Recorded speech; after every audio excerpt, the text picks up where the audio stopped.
Olá pessoal, espero que esteja tudo bem com vocês. É um prazer aí retomar as nossas aulas aí com vocês. Bom, hoje a gente consegue aí finalizar essa primeira parte das aulas sobre corrosão, né, que é essa introdução teórica. Estou usando mais uma vez aí o modelo de mapa mental, né, esse modelo de planejamento de aula que eu estou adotando aí no início, né, utilizando mapas mentais. A gente consegue fechar essa parte hoje. Eu não posso falar pelos outros professores, para as outras turmas, mas eu vou falar para as minhas turmas sem recado agora, né? Pessoal de segunda de manhã, quarta à noite, fique esperto, porque aula 12, 13, 14, posso colocar uma questão, até mais de uma na prova, sobre essa parte inicial aí da matéria.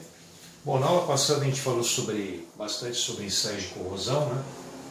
Não sei se foi o suficiente, né? Mas eu tentei falar o mínimo necessário para poder dar uma ideia para vocês. E hoje é a mesma coisa, né? Monitoramento da corrosão, a gente vai tentar aí dar uma luz para vocês sobre o que significa monitorar a corrosão, o que é feito, para que serve. Então vamos lá. Um dos objetivos do monitoramento da corrosão é medir as alterações na taxa de corrosão do material em tempo real, né? Por que ele fala do tempo? Porque na hora que você determina a taxa de corrosão, a gente vai ver isso hoje, né, na aula de hoje. Daqui a pouco eu vou ter que apagar essa luz para poder continuar. Um parâmetro que você precisa conhecer é o tempo na hora que você medir a taxa de corrosão. Uma limitação da medida da taxa de corrosão é que os cálculos consideram que a corrosão é uniforme, ela não considera a corrosão alveolar, corrosão em placa, corrosão pontiforme, né, em pilt, a intergranular, que acontece entre os grãos da rede cristalina do material, a transgranular, que é aquela que atravessa os grãos da rede cristalina. Então, infelizmente, localizada, a taxa de corrosão não consegue avaliar. Ela é baseada numa determinação, numa quantificação limitada à corrosão por igual.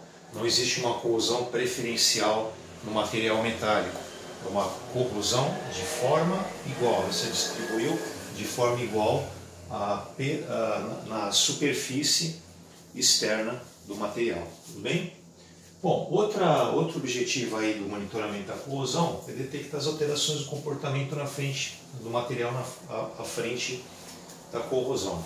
Como é que aquela corrosão vai evoluindo à medida que determinado duto que transporta óleo bruto, o petróleo, conforme o tempo vai passando, como é que aquela tubulação vai se comportando, por exemplo, frente à corrosão? Surgimento de porosidade, surgimento de áreas de tensão, problemas em solda, falhas em solda, fissura, rachadura, esse tipo de coisa, né? Como o avanço da corrosão, o comportamento no tocante à penetração dela, na espessura do material metálico, uma série de fatores podem ser avaliados aí em relação ao comportamento do material frente à corrosão, tá bom? E aí esse comportamento, essas alterações que o comportamento do material pode sofrer frente à corrosão e as alterações na taxa de corrosão medidas em tempo real, elas servem para amparar decisões das equipes de manutenção que cuidam. Uma das coisas que as equipes de manutenção cuidam é o aspecto da corrosão. E a equipe de engenharia, o seu planejamento também está voltado para aquilo que foi observado durante esse monitoramento. Vou dar um exemplo pontual para poder fazer com que vocês entendam como é que funciona isso aqui. É um exemplo entre inúmeros exemplos. Tá? A refinaria, por exemplo, a Petrobras que a gente tem aqui no Cubatão, é um exemplo, né? Ela tem tempos de campanha. O que é isso? Ela tem que parar para o serviço, o processo e os equipamentos são avaliados no tocante ao estado, né? Em relação a todas essas coisas que a gente está falando aí. O surgimento de descontinuidades do material, de falhas. Então, nessa parada você consegue ter uma avaliação melhor, porém o monitoramento da corrosão constante, ele já leva as equipes de engenharia a determinar essas paradas e as equipes de manutenção entram em campo trabalhando, né? Você pode fazer reparo em partes do equipamento, ou até a troca de partes do equipamento ou equipamento inteiro, dependendo do como, por exemplo, avançou, penetrou a corrosão nesse material metálico, né? A perda de espessura que o material sofreu, certo? Tudo isso dá uma orientação para as equipes saberem o que elas têm que fazer. Mas o que é o tempo de campanha que eu comentei? Não é o tempo que vai ficar parada a refinaria, no caso, no exemplo que eu estou passando, o tempo que ela vai ficar parada para que se faça essas manutenções que eu comentei. É o intervalo entre essa parada que foi feita e a próxima, né? O que se quer é que não se tenham paradas, porque quando você para, você está deixando de produzir, a unidade não está deixando de lucrar. Ela não está produzindo, você diminui a sua produção, durante aquele tempo lá você não tem o lucro, o que você vai vender, o que você tem em estoque, né? Então, esses tempos também eles podem ser longos durante a parada, se o monitoramento da corrosão ele não é feito de forma eficiente, né? A eficiência desse monitoramento também determina o tempo que vai ficar parado. Mas o tempo de campanha não é isso. Ela ficou parada um certo tempo para fazer tudo isso, aí vai ter uma próxima parada lá na frente, que você quer que seja grande esse intervalo. O que eu quero é que nunca aconteça. Esquece, não vai acontecer. Você vai ter que parar, porque a corrosão, você monitora, você usa um material especificado para aquele tipo de operação, quando estiver em serviço, você adota medidas de proteção contra a corrosão, porém vai acontecer o momento da parada, você tem que fazer substituição, fazer reparo. Então, o que se tenta fazer é fazer com que esse intervalo, né, esse tempo de campanha entre uma parada e a próxima, ele seja grande. Por exemplo, é melhor para uma refinaria, já que a gente está dando exemplo de uma refinaria, que esse tempo de campanha seja 10 anos, então é difícil isso, né? Estou dando exemplo, entre uma parada e outra, do que seja 3 anos, né? Porque aí você faz uma parada aqui, não, daqui a 3 anos você vai ter que fazer outra parada, aí você está deixando de produzir, tá? Eu acho que isso aí dá para dar um exemplo, uma ideia disso aqui que eu acabei de ler, tá bom? Bom, aí aqui eu tive que atravessar a setinha por falta de espaço, né? Ela está sendo monitoramento da corrosão, e a gente vai falar dos métodos de monitoramento. Métodos destrutivos e não destrutivos tem a ver com tipos de ensaios que podem ser feitos, né? A gente já falou sobre isso no ano passado, alguns nomes vão aparecer aqui de novo. Isso aqui já foi comentado, talvez a resistência elétrica não, mas a medida do potencial, que foi algo até que a gente fez no laboratório, né? Vocês viram que o material é submetido à corrosão, né? Então, se o material está sendo submetido à corrosão, ele está sofrendo um processo de degradação. É conveniente que você não reutilize esse material em serviço depois. No laboratório a gente está fazendo um teste apenas para mostrar para vocês. Mas se você está fazendo um teste sério de monitoramento da corrosão, no laboratório, por exemplo, ou até em campo, esse material que você está testando é conveniente, a não ser que for uma corrosão mínima e ele tenha condições ainda de ser usado em serviço. Mas muito difícil. Normalmente, se a gente está considerando que ele é destrutivo, é porque o material vai sofrer alterações consideráveis e é conveniente que você não reutilize esse material depois em serviço, tá bom? A resistência elétrica, ela está baseada nas diferentes capacidades que os materiais têm de conduzir a corrente elétrica, né? O material não tem a mesma capacidade de conduzir a corrente elétrica do que outro, né? Os materiais metálicos são bons condutores de corrente elétrica, mas cada um tem uma resistência diferente ao movimento ordenado dos elétrons, que é a corrente elétrica. Quando você tem descontinuidades na peça, aquele determinado material que tem uma determinada resistividade elétrica, ele sofre alterações. E a experiência de quem está avaliando, do técnico que está fazendo essa avaliação, com a experiência dele, ele já consegue saber qual é o tipo de falha, dependendo dessa alteração que vai ter na resistência elétrica oferecida pelo material, né? Esse também é um teste que provoca alterações no material e você não deve reutilizá-lo, tá bom? Os testes analíticos são análises químicas que você tem que fazer que comprometem o material, você não pode reutilizá-lo, né? A amostra ela é usada para aquele ensaio e depois já era, tem que ser descartada. A emissão ótica é um que te dá uma avaliação quantitativa de um material metálico, aquele material que está sendo avaliado por emissão ótica, ele não pode ser utilizado de novo, tá? Ele fica comprometido, serve só para o ensaio. Esse ensaio de medidas de pH, aí já está entrando aqui na importância, né, dos casos de corrosão controlada por parâmetros do meio, né? A gente falou de parâmetros do meio na aula passada, que podem favorecer lá a evolução, o avanço da corrosão, né? Umidade, temperatura, concentração do meio, ventos, outros que a gente comentou, a névoa salina na aula passada, né? A atmosfera onde o salt spray, né? Comentei na aula passada, atmosfera na presença de sal, que intensifica a corrosão. Falei também do teste com dióxido de enxofre, né? Nuvem de dióxido de enxofre, na presença de umidade também. São ensaios que você está fazendo para monitorar a corrosão, que você vai comprometer o material, análises químicas que não permitem que você reutilize o material depois. Ensaios que você provoca para verificar o desenvolvimento de colônias de micro-organismos na superfície do metal. Essas colônias vão intensificar o processo corrosivo, então só serve no momento de fazer o ensaio, não dá para reutilizar o material, tá? Então tem ensaios que comprometem o material, tem aqueles que não comprometem, que são vários aqui. Eu vou dar uma ideia sobre cada um, a gente tem muita coisa aí.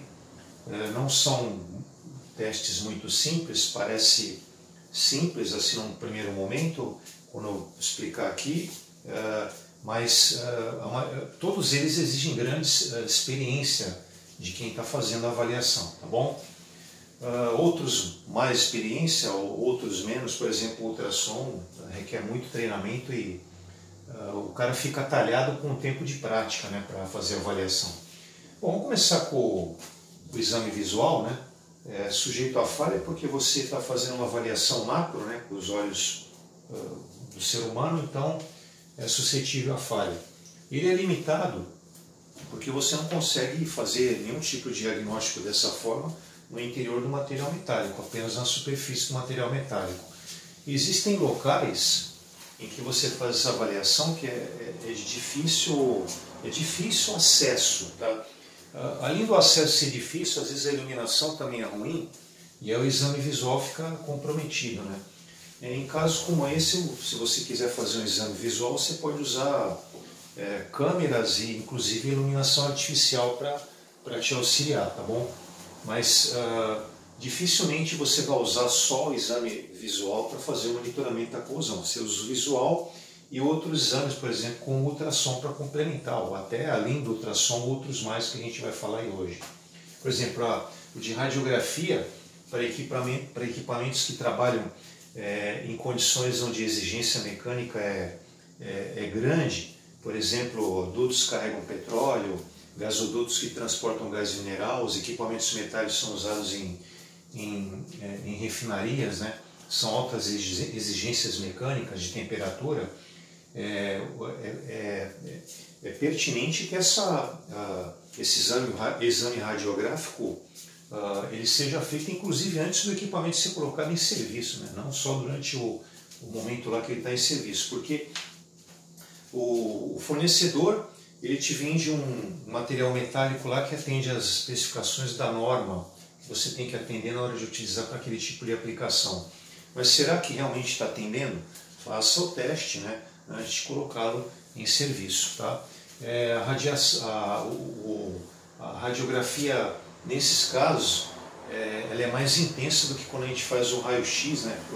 Tem raio-x, raio-gama, eu vou ficar no raio-x, tá? Dá para fazer também com radioatividade, que é até mais complicado, né?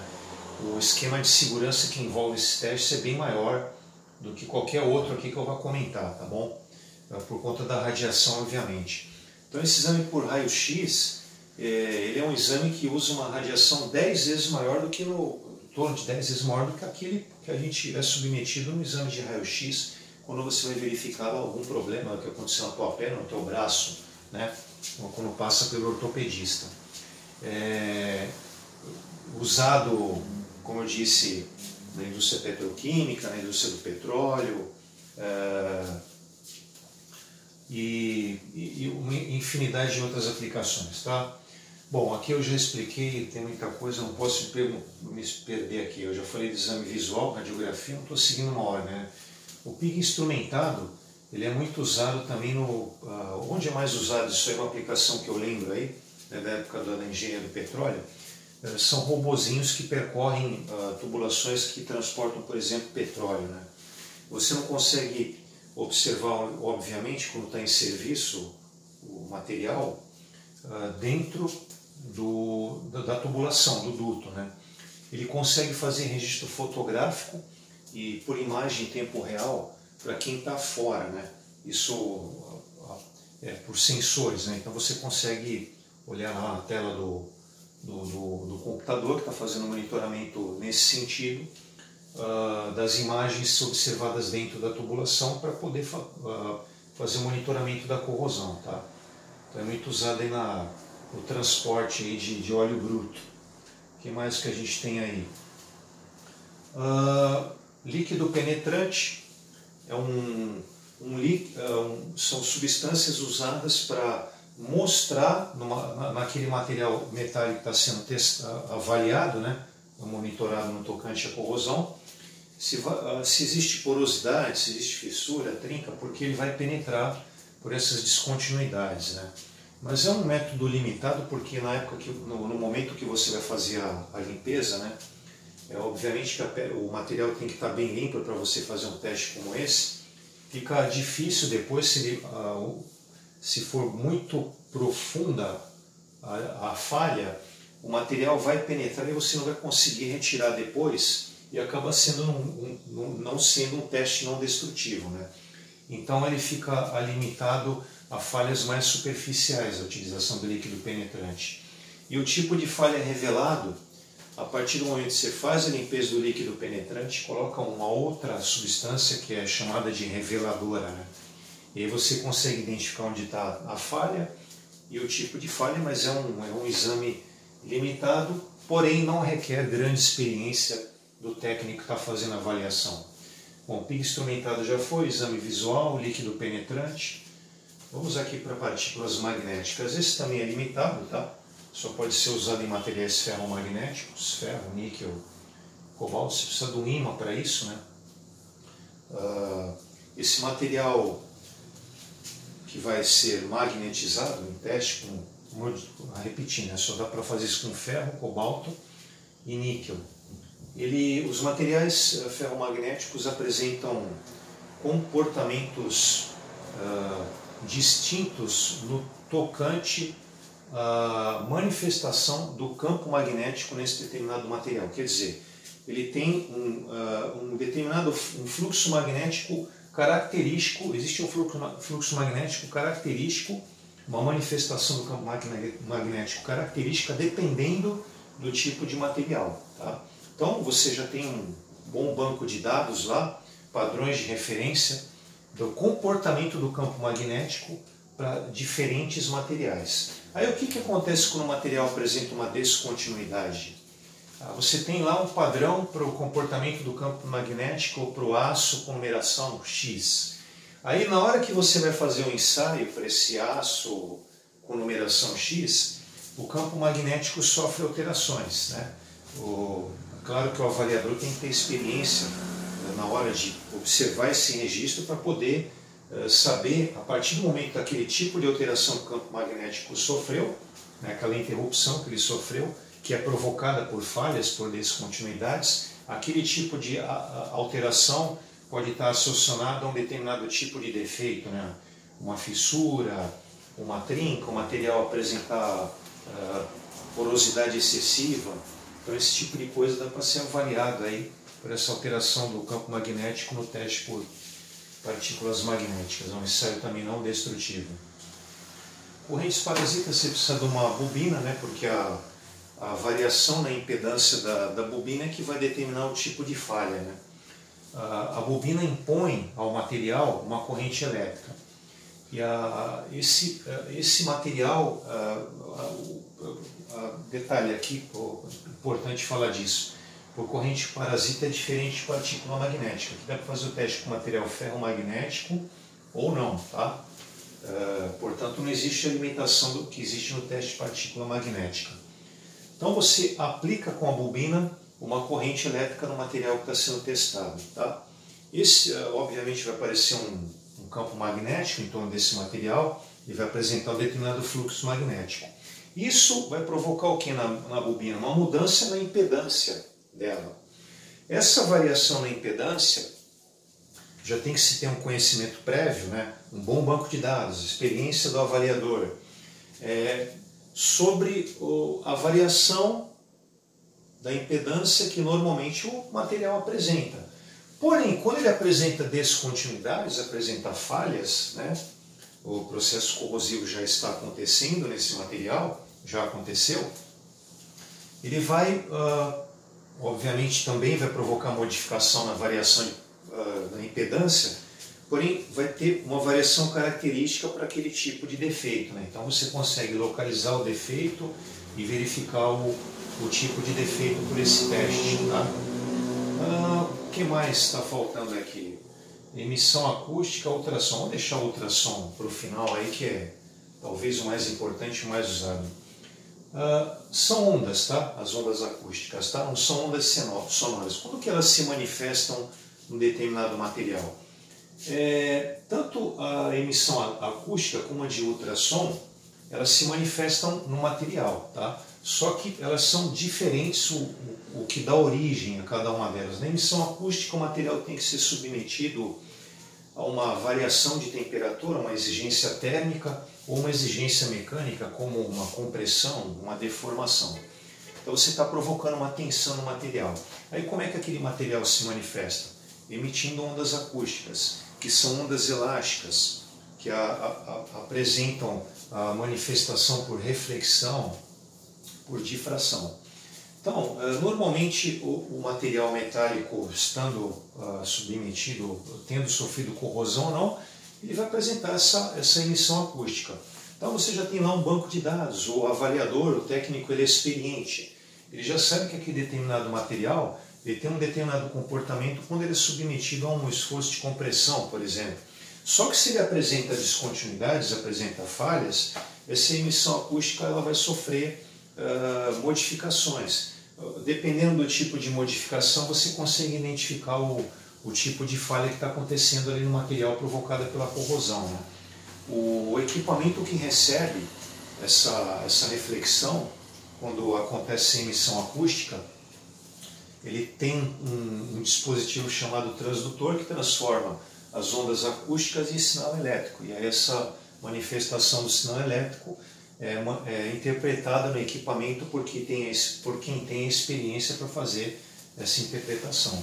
Não são coisas simples, a gente está comentando aqui para vocês, mas acho que já deu para perceber assim que envolve, né, treinamento teórico e principalmente fazer aquilo lá durante um determinado tempo para poder realmente se conhecer, ter o domínio sobre a aplicação desses métodos não destrutivos. Vamos falar do último aí, não destrutivo, que é o ultrassom, né? É um equipamento que transforma energia elétrica em ondas sonoras. Ele tem um dispositivo chamado transdutor. Bom, o equipamento, uma vez ligado, vai gerar um sinal elétrico. O transdutor, que faz parte do aparato aí do ultrassom, ele transforma sinal elétrico, né, a energia elétrica, ele transforma em ondas mecânicas. De que tipo? Som. Daí o nome ultrassom. Aí essas ondas, a partir do momento que você ligou o aparelho, o tempo é contado no aparelho. Ele começa a percorrer, essas ondas sonoras começam a percorrer o material. A velocidade de propagação depende do tipo de material e do sentido de vibração das ondas sonoras, que podem ser longitudinais e transversais. Já existe na literatura a velocidade em metros por segundo para cada material, né, de velocidade de propagação da onda, se ela é no sentido de vibração. longitudinal ou no sentido de vibração transversal. As longitudinais são mais rápidas, a velocidade de propagação é maior. Então você já tem uma literatura sobre isso. Obviamente quem está fazendo essa interpretação tem que consultar isso na hora de fazer a avaliação. Tá, e onde é que entra a avaliação das falhas, a avaliação das descontinuidades? Lembre-se, está fazendo monitoramentos da corrosão, né? Quando apresentar falhas, quando chegar na falha, essa onda sonora, ela vai produzir um eco que volta para o equipamento. Aí o transdutor faz o contrário, transforma esse pulso de onda mecânica reflexiva que está voltando para o equipamento em sinal elétrico. Aí aparece lá, na imagem do visor do equipamento, picos lá relativos a esse eco da transformação de onda mecânica em sinal elétrico. Tá? E esses picos, esses ecos, essa reflexão que retorna ao aparelho, ela é proporcional ao tempo percorrido, né, pela onda até chegar na falha e retornar para o equipamento. E o impressionante é que quem tem experiência, ele consegue, pela avaliação dos resultados que vão surgir no visor do ultrassom, ele consegue saber a localização da falha, profundidade, vejam que é um exame completo, profundidade dessa falha, ele consegue saber a dimensão dessa falha e a redução da espessura do material provocado por essa falha. Tá? Então, é o exame desse que a gente passou aqui para vocês não destrutivos, sem dúvida aquele que requer o maior tempo de treinamento, o maior tempo de experiência, para que não aconteçam erros na hora de fazer a avaliação. Dá um equipamento de ultrassom na tua mão, vai avaliar aí. Não é assim, cara. Não vai servir para nada, você vai ficar olhando para ele e não vai saber o que fazer. É complexo, leva tempo para aprender a mexer nisso aí. Vou aproveitar a oportunidade para falar disso, né? O pessoal que está aí fazendo o curso e pretende fazer engenharia civil, o ultrassom, aliás, tem vários ensaios aqui onde você poderia também aplicar em outras áreas. Principalmente o ultrassom, ele é usado para avaliar falhas no concreto, não serve só para monitorar a corrosão, vigas, pilares, esses reservatórios de água, né? O que mais? Barragens de lama de rejeito de mineração. Você pode avaliar falhas também pelo ultrassom voltados aí para a construção civil. Tá? Bom, são exames indispensáveis para indicar vários defeitos, a gente já comentou isso aí, né? Porosidade, perda de espessura, redução de espessura, presença de fissuras, trincas, uma infinidade de tipos de defeitos que podem ser identificados aí com esses testes não destrutivos. Pessoal, agora eu vou ter que apagar, deixa eu ver como é que está a gravação aqui. Tudo bem com ela, vamos continuar. Agora eu vou apagar aqui para a gente poder falar de taxa de corrosão, tá? Vai demorar um pouquinho aqui, tem bastante coisa para apagar.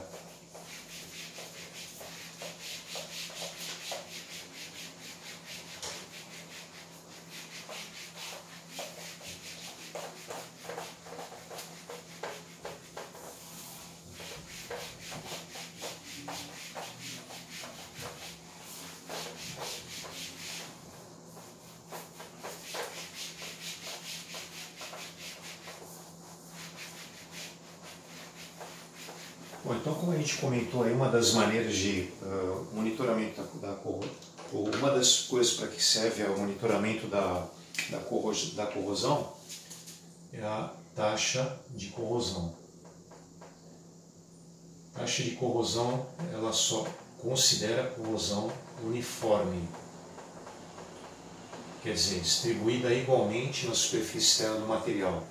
Não tem uma região preferencial onde possa estar se manifestando essa corrosão. A gente vai abreviar por TC, tá bom? T maiúsculo, C maiúsculo.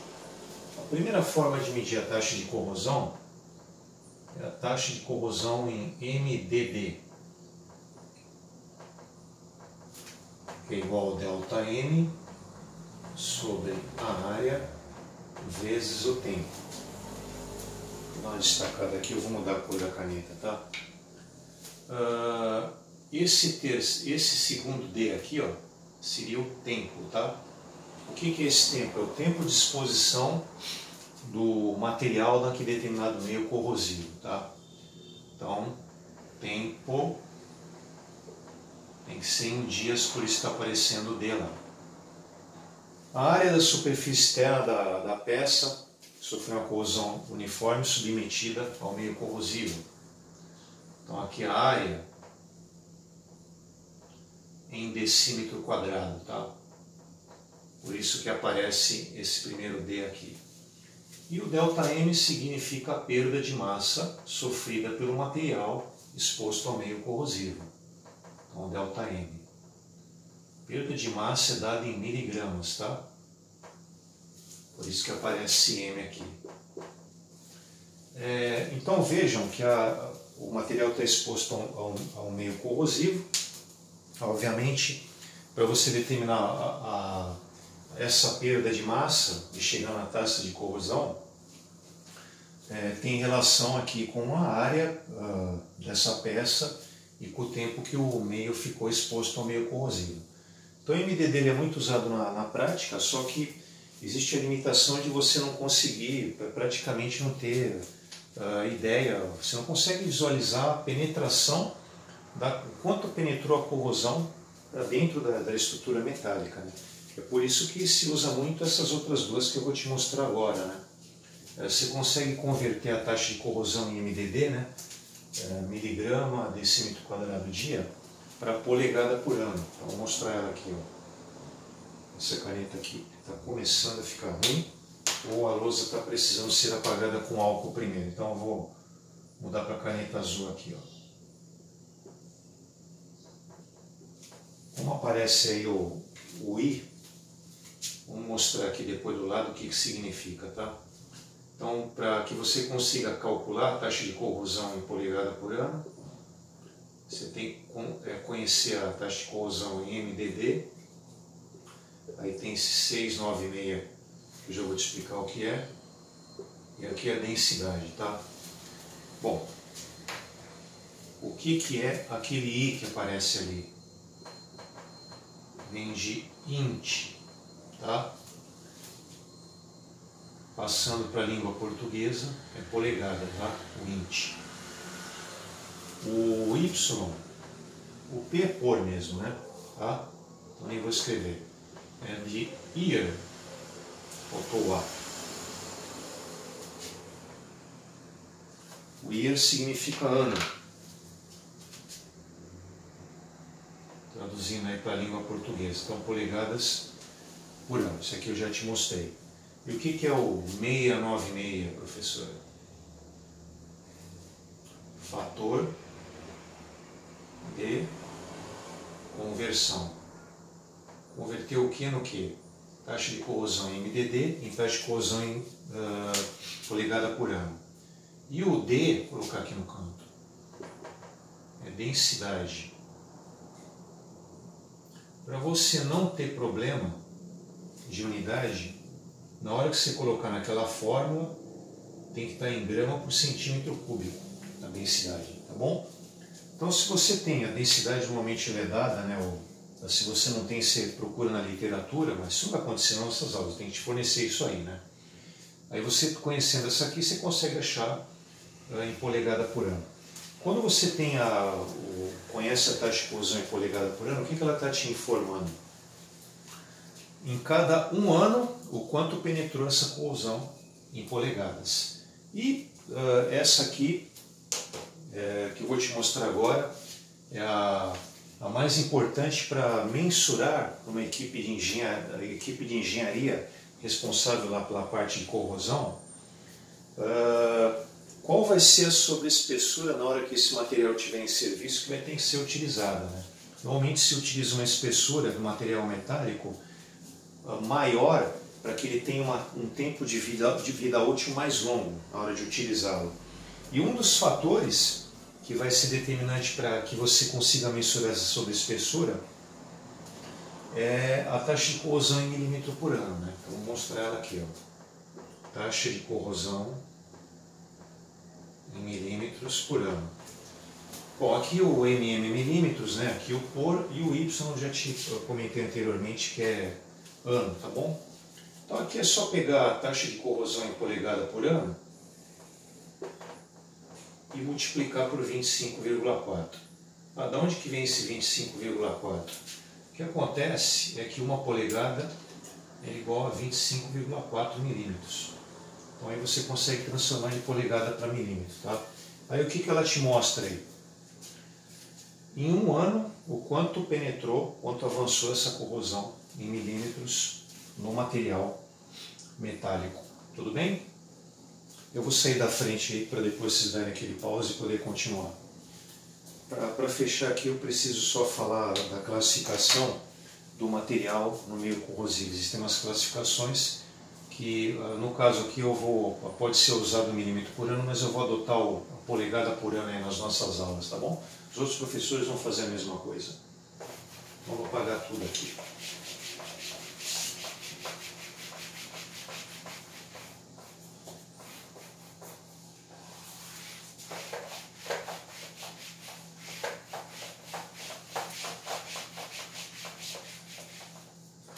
Então, o que eu vou mostrar agora para vocês chama-se classificação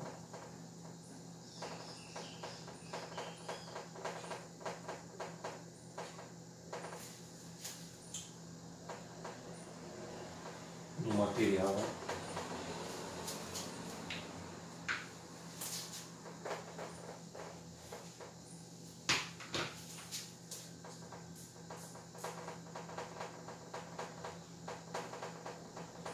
no meio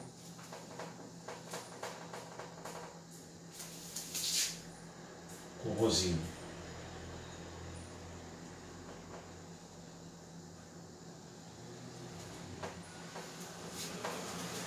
As classificações, normalmente eu coloco essa informação na prova, quando é uma prova presencial, né? Ou na prova eu coloco na lousa no dia da prova. Eu normalmente opto por colocar na própria prova.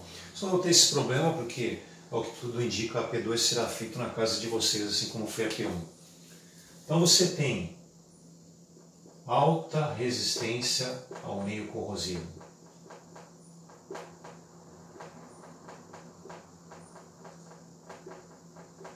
É o primeiro tipo de classificação. Como é que eu sei que o material tem alta resistência ao meio corrosivo? Quando é menor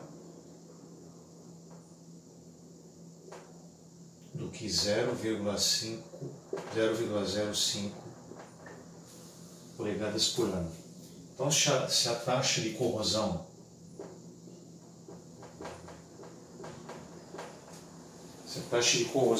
em polegada por ano ela for menor do que 0,005 polegada por ano, o material tem alta resistência ao meio corrosivo. E aí o que falta é média resistência e baixa resistência. Então vou continuar. Agora média resistência. Média resistência ao meio corrosivo. Apesar dessas aulinhas aí teóricas que eu apresentei para vocês, né? A aula 12, 13 e 14, dá para você estudar aí por esses mapas mentais que eu passei tranquilamente. Eu posso até estender isso para as outras turmas, os outros professores que eu estou falando. Mas sempre é bom lembrar que no material didático de vocês vocês recebem um módulo, né? O módulo do assunto corrosão, acho que eu nem cheguei a falar isso nas outras aulas. Eu pelo menos já mandei faz tempo, mandei o material todo logo no começo do semestre, antes de começar as aulas. É o módulo 4 de corrosão, é bom você dar uma lidinha lá também, tá? Bom, aqui ela será a média, desculpa, vou botar a taxa de corrosão aqui primeiro. Quando a taxa de corrosão em polegada por ano está está entre 0,005 e 0,05 polegada por ano. Vou dar um exemplo aí. Se o valor for 0,05, média resistência, que é abaixo de 0,05, aí ela é alta resistência ao meio, corrosiva. O valor 0,06 aqui estaria entre 0,05 e 0,05, então seria a média resistência ao meio. Se for aqui 0,06, aí já não dá, aí já é a próxima, baixa resistência ao meio corrosiva, que é a última, né? Baixa resistência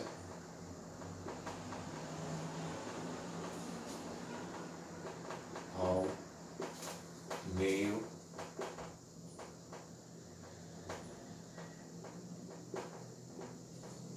corrosivo. Então aqui a taxa de corrosão em polegadas por ano, ela vai ser maior do que 0,05 polegadas por ano, tá?